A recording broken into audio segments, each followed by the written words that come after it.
रात्री झोपण्यापूर्वी आणि सकाळी उठल्याबरोबर आपल्याला एक मंत्राचे पठण करायचे आहे।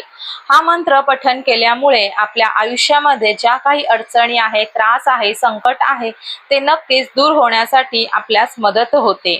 मंत्र कोणता म्हणायचा आहे तर भगवान शिवाचा मंत्र म्हणायचा आहे। हा भगवान शिवांचा गायत्री मंत्र आहे। मंत्र हा पुढील प्रमाणे आहे।